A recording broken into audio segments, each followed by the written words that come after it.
All right, so we begin with this Fox News alert. Search and rescue efforts continue this morning in central Texas as floodwaters begin to recede and expose the full scale of the destruction. At least 111 are dead and more than 170 are still missing as President Trump prepares to visit the region on Friday. There's never been a wave like this outside of the breaking of a dam. This was almost a wave that ended up being 30 feet high. I'll be going down on Friday with First Lady, who will be taking a trip.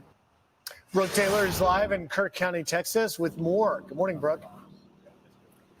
Hi, good morning, Griff. Now that it's light out, I could give you a look at some of the damage right now. We have been here for several days, and it's just as shocking. This is the Guadalupe River right here, which swallowed everything in sight. You could see trees like that just snapped in half, and it goes on for what seems like miles and miles. And if you walk with me this way, you could see piles of debris like this. First responders have to go through this dense debris. It is treacherous conditions out here. We're in the Texas heat, but rescue teams and first responders understand the importance of their difficult task to locate 170 people. The death toll right now at 111, including 30 children just in Kerr County. Most of these children who tragically died were campers at Camp Mystic. The youngest children were in cabins closest to the river. Pictures inside the cabin show the aftermath, just heartbreaking. You have rows of bunk beds, muddied mattresses, pink and purple sleeping bags, and trunks scattered.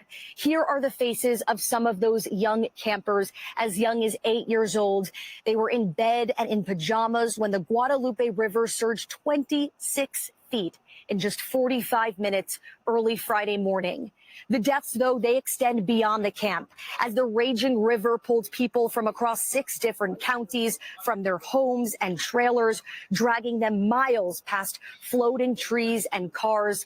Governor Greg Abbott toured this mass devastation on Tuesday. To put this into perspective, just in the Kerr and Kendall counties alone, there are far more fatalities than there were in Hurricane Harvey. That's how catastrophic this is. That is some perspective to think about there. The National Weather Service issued a warning of potential life-threatening flash flooding around 1 a.m. Friday.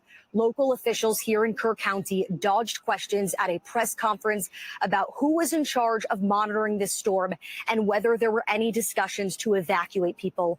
Lieutenant Governor Dan Patrick says he's not blaming anyone, but emergency sirens could have saved lives, something neighboring counties have in place. In Kerr County, though, no such system exists because years ago, funding issues prevented them from being installed.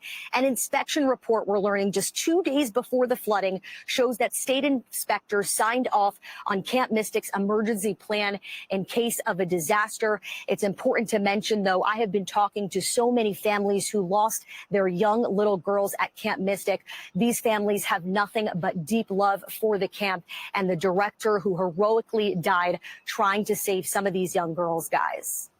Thank you, Brooke. Incredibly sad.